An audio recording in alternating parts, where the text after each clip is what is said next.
nous allons examiner la prière de Jonas dans le ventre du poisson. Vous m'entendez bien ? Je prends le micro. Pourquoi un tel choix ? Il y a 2 mois, je suis tombé sur cette prière sans la chercher. Et cette prière m'a profondément touché, car pour moi, elle met en évidence la grâce de Dieu. J'ai fait un rapprochement avec ce que j'avais vécu il y a 36 ans, où beaucoup d'événements adverses se déchaînaient contre moi. Mais cette période de vie si difficile me fit vraiment connaître la parole de Dieu, me fit connaître la grâce de Dieu. Et ceci a marqué profondément tout le reste de ma vie. J'ai donc à cœur de vous partager ma compréhension sur cette prière. Ça résonne. Prends celui-là, il est beaucoup plus agréable pour écouter.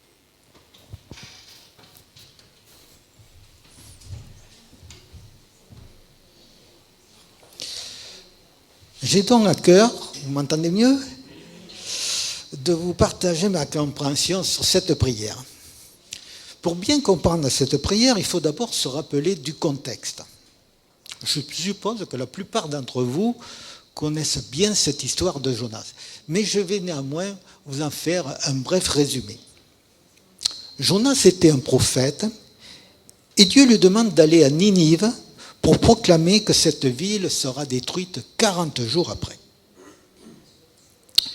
Ninive se caractérisait par une grande immoralité. Elle faisait partie de l'empire assyrien, qui était un ennemi redoutable pour les Hébreux.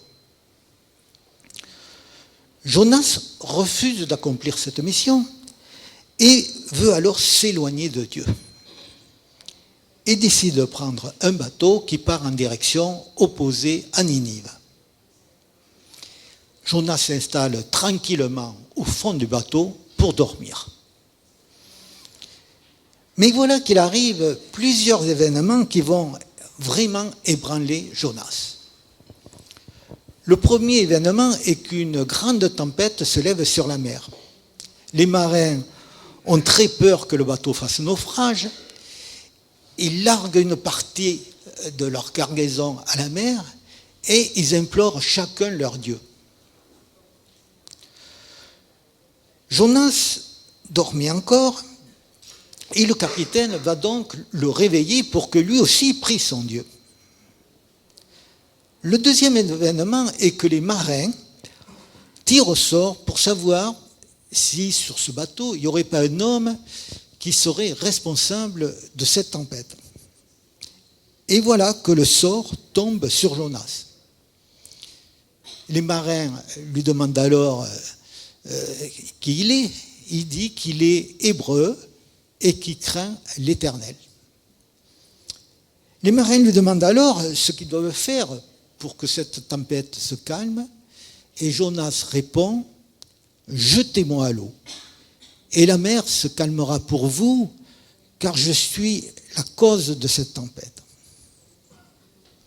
Juste une petite remarque sur cette réponse. Alors que les marins lui demandent d'implorer son Dieu, Jonas ne va même pas le consulter pour savoir ce qu'il y a à faire. Il est sûr de lui, il n'y a qu'une solution, celle où il doit être jeté à l'eau et mourir. Quelle triste situation.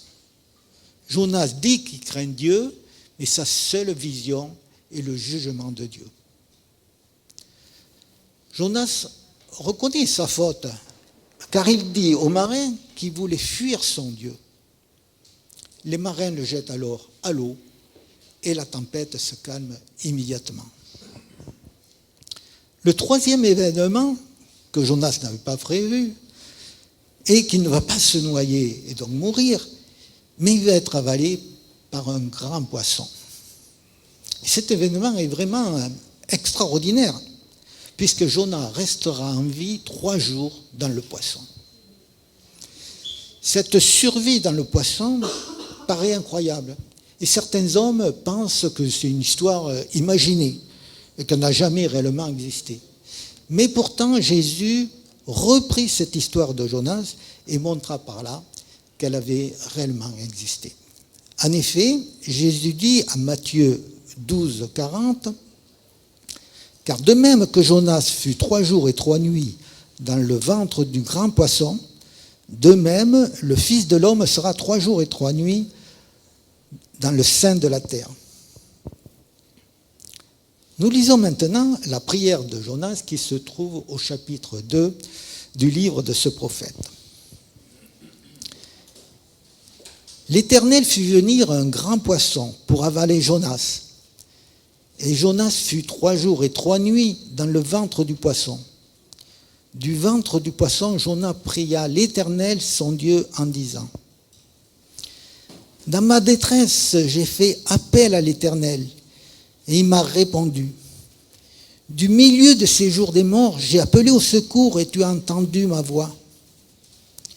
Tu m'as jeté dans l'abîme, dans les profondeurs de la mer. Et les courants m'ont environné, toutes tes vagues et tous tes flots sont passés sur moi. Je disais, je suis loin de ton regard, je suis chassé loin de ton regard, mais je verrai encore ton saint temple.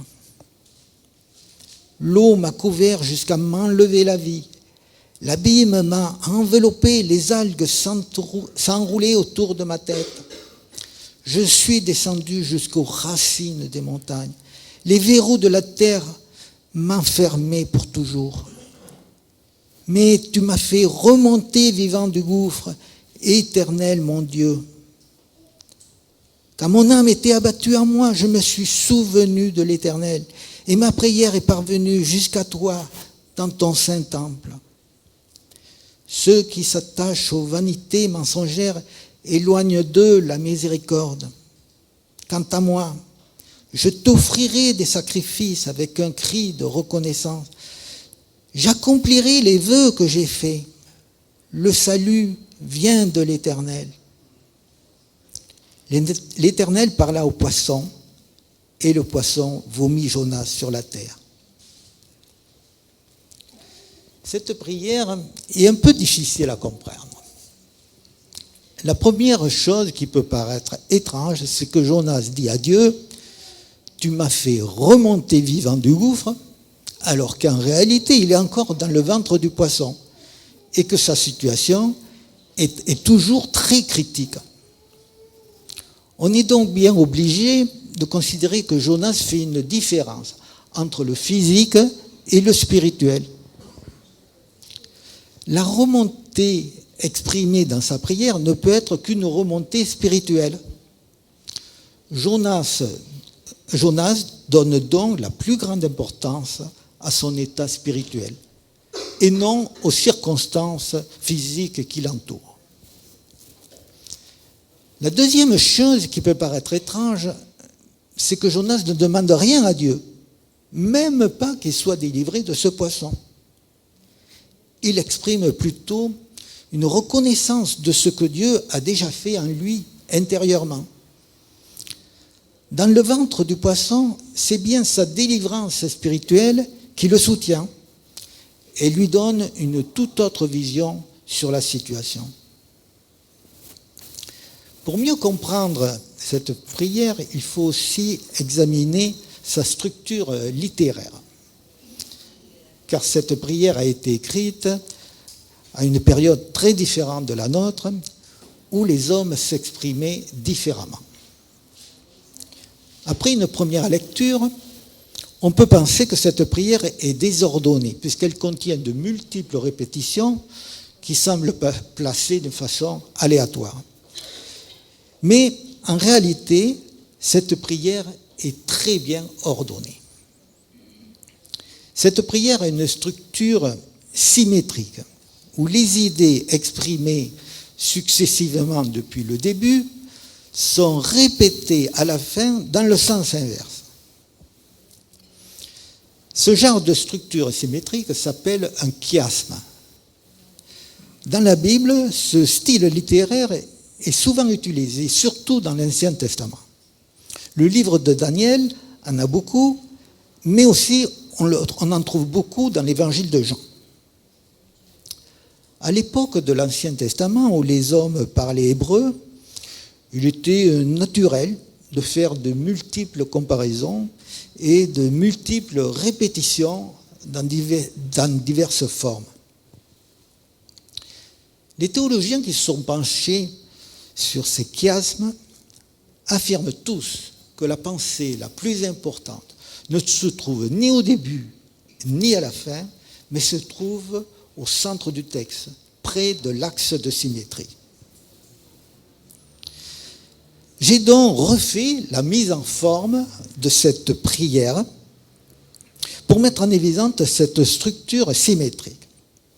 Voici projetée la forme.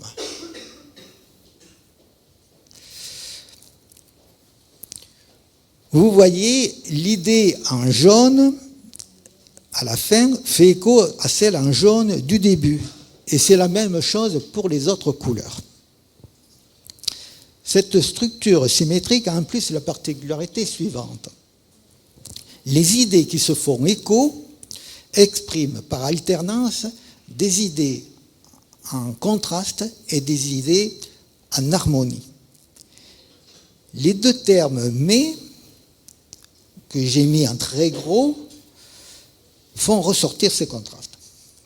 Nous allons donc examiner successivement chaque groupe d'idées symétriques en commençant par les extrémités et en finissant par le centre où se trouve l'idée la plus importante. Les pensées indiquées en jaune donnent le cadre de cette prière et concernent un poisson commandé par Dieu. Ce poisson avala Jonas et à la fin, il le vomit. Les deux idées suivantes indiquées en vert montrent que Jonas, dans sa détresse, se souvient de son Dieu et lui crie alors au secours. Il est préférable de garder en permanence la communication avec notre Dieu. Mais il n'est jamais trop tard pour s'adresser à Dieu, même après lui avoir désobéi et avoir voulu s'éloigner de lui. Jonas dit que sa prière a été reçue par Dieu et qu'il a répondu. Dieu, dans sa bonté et sa miséricorde, répond donc aux appels au secours, même après qu'on l'ait rejeté.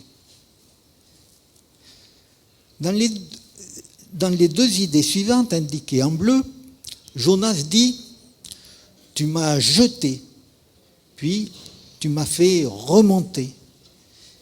Ces idées indiquent donc la descente et la remontée de Jonas que Dieu a faites. La descente est physique alors que la remontée est spirituelle. Dieu n'est jamais la cause de nos descentes spirituelles et nous en sommes toujours seuls responsables. En revanche, Dieu peut permettre des événements physiques difficiles à vivre pour nous amener à prendre conscience que nos propres moyens sont très limités. Nous sommes alors davantage disposés à l'écouter et lui demander son secours. Il a fallu 3 jours à Jonas pour être à l'écoute de Dieu. Parfois, il nous faut beaucoup plus de temps, des années, et même peut-être des dizaines d'années pour vraiment être à l'écoute de Dieu.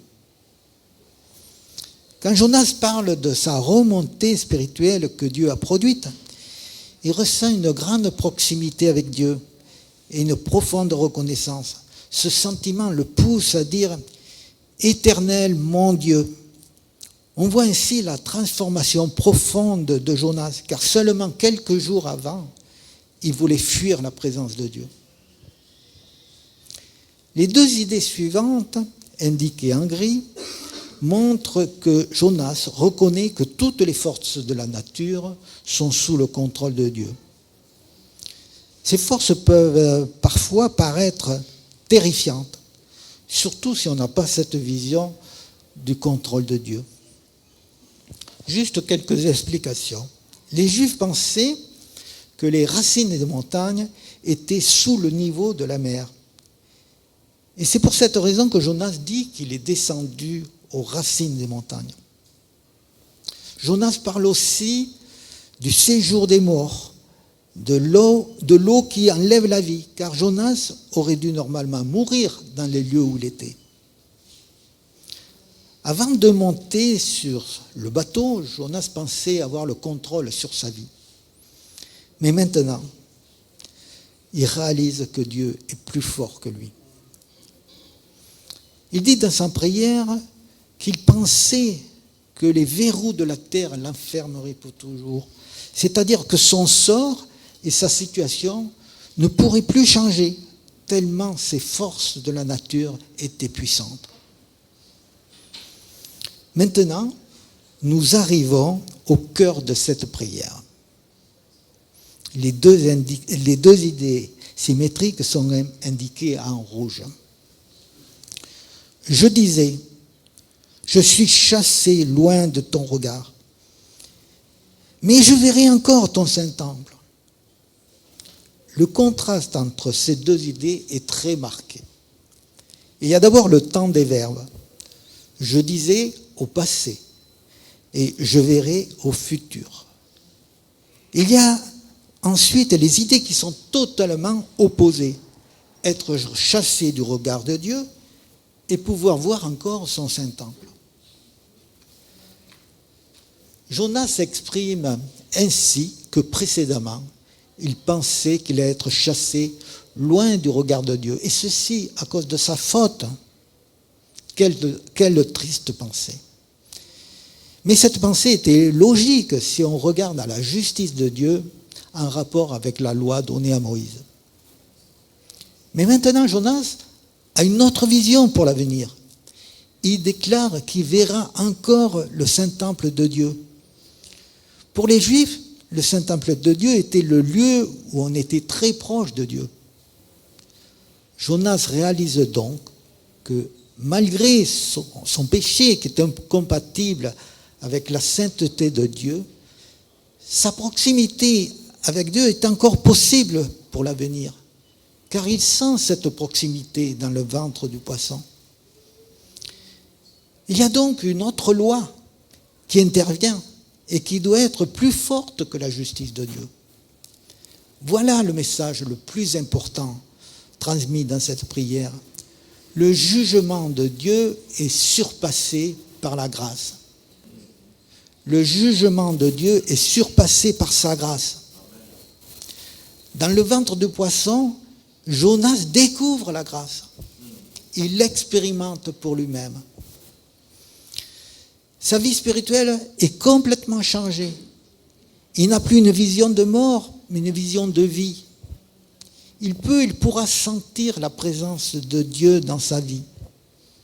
Il n'a plus à craindre les forces de la nature qui parfois peuvent être terrifiantes et entraîner la mort, mais il pourra ressentir l'amour et la protection de Dieu. Cette vision sur la grâce de Dieu peut aussi changer complètement nos vies, même si les circonstances nous font encore souffrir. Je reviendrai sur la grâce de Dieu, qui est l'idée la plus importante de ce message, mais nous allons d'abord finir la prière de Jonas. Je suppose que vous êtes aperçus que je n'ai pas encore parlé des versets 9 et 10, qui n'ont pas leur symétrie. Ces deux versets dévoilent l'état spirituel de Jonas après sa remontée spirituelle. Pourquoi ces deux versets n'ont pas leur symétrie ?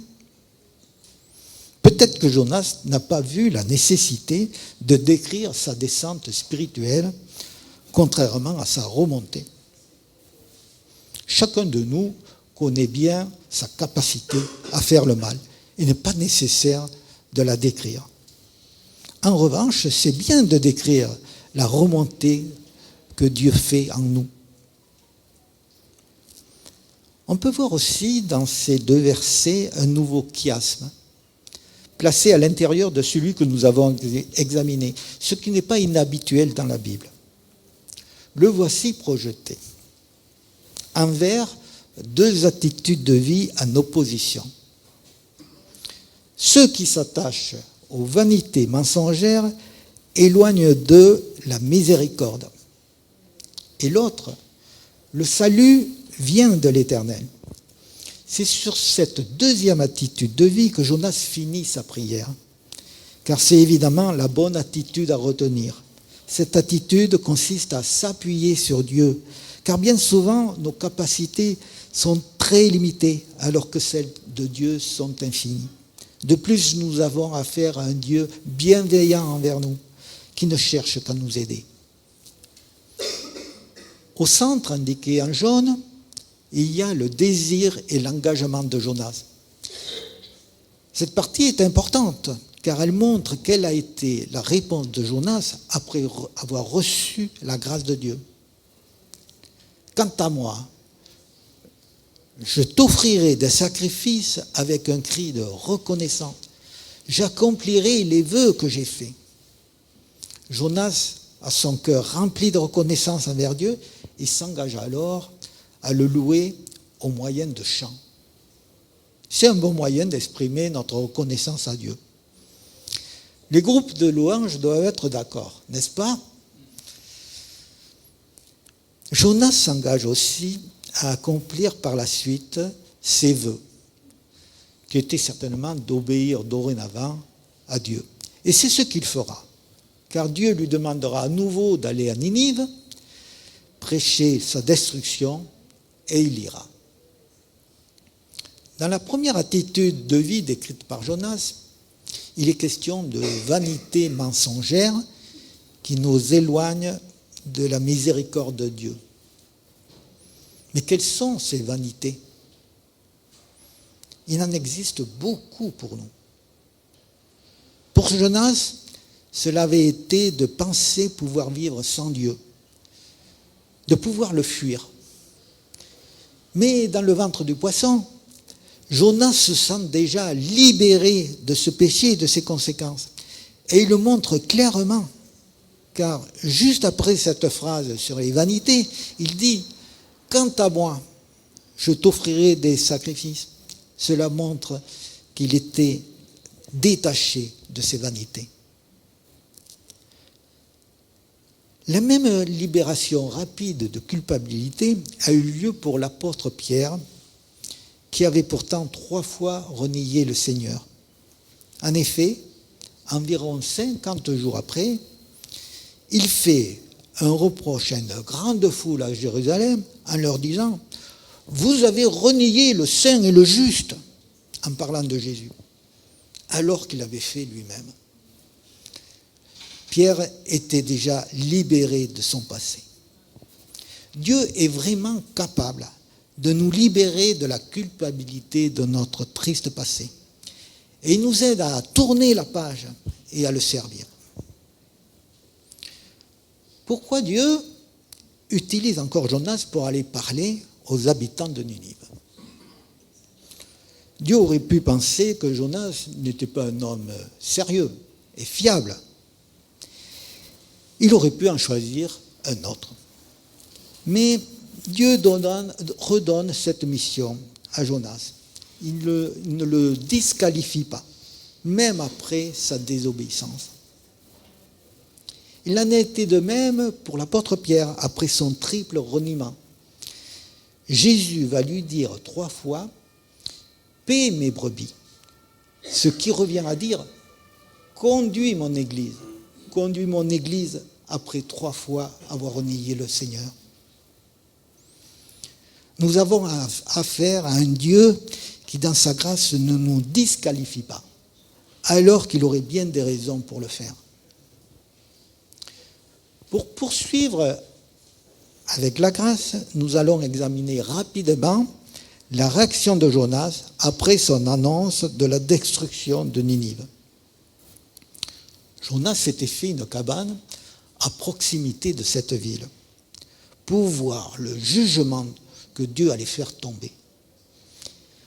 Et il fut irrité envers Dieu, car Dieu avait changé son plan à cause de la repentance réelle des habitants de cette ville. Alors que seulement 2 mois avant, Jonas avait expérimenté pour lui-même la grâce de Dieu, il ne comprenait pas pourquoi Dieu appliquait cette grâce aux ennemis d'Israël. et en particulier à ces personnes qui avaient eu une vie totalement immorale. Jonas devait apprendre que la grâce de Dieu est universelle et s'applique envers tous les hommes, quelle que soit la gravité des péchés commis, dans la mesure où ils reconnaissent leurs fautes. Jonas n'avait pas désiré que la grâce s'applique à ses ennemis, et nous ne nous sommes pas capables d'avoir la même réaction. Faisons attention à ne pas être seulement des profiteurs de la grâce de Dieu, sans que cette grâce entraîne des changements profonds en nous.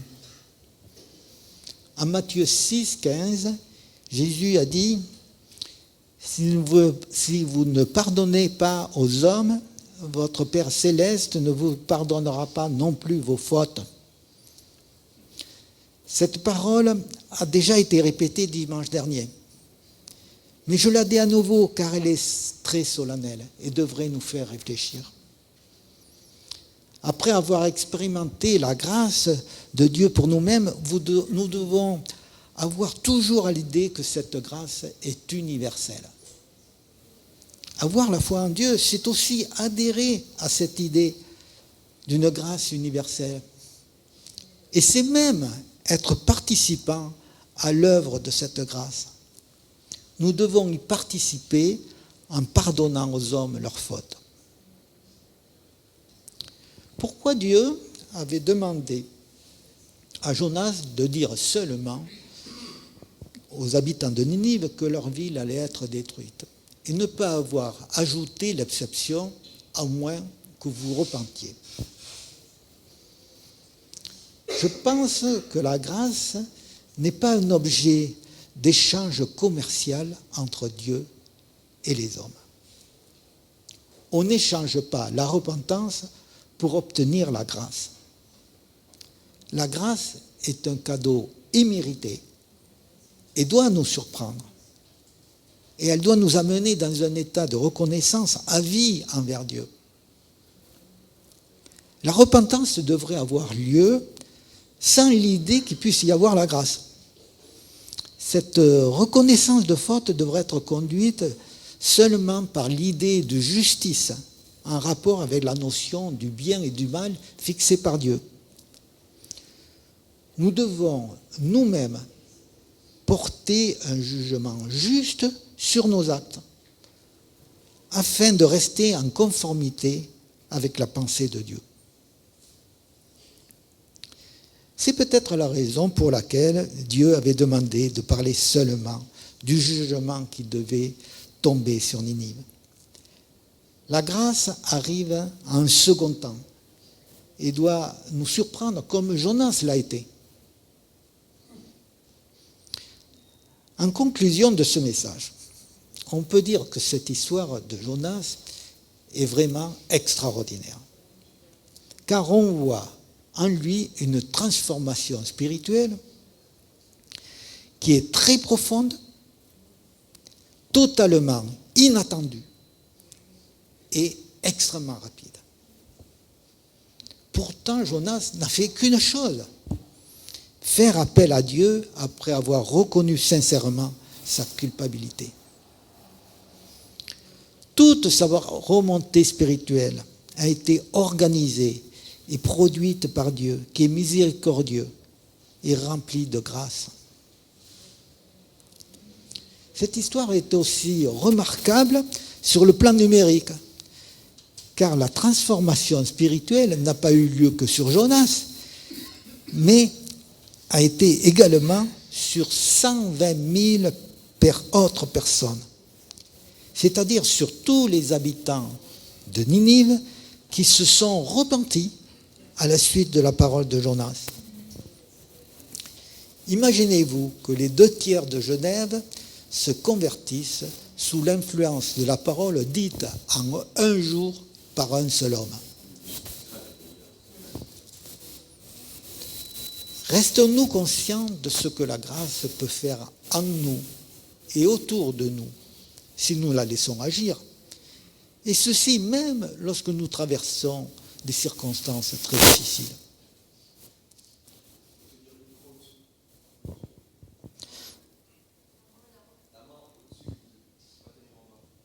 C'est quoi? Vous m'entendez plus?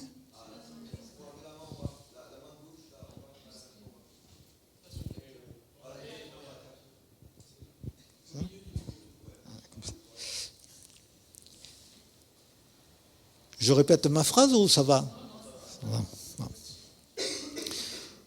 Comme pour Jonas, la grâce nous libère de notre culpabilité pour nous amener à servir le Seigneur. La grâce nous apporte une vision de vie et non de mort. Elle nous donne ainsi la belle espérance de la vie éternelle. La grâce nous transforme profondément dans notre être intérieur. Nous ressentons la proximité de Dieu qui nous procure alors une joie et une paix profonde. La grâce nous remplit de reconnaissance envers Dieu. Elle modifie nos objectifs de vie pour que Dieu soit adoré comme il convient. Que Dieu soit vraiment loué constamment pour sa grâce envers nous.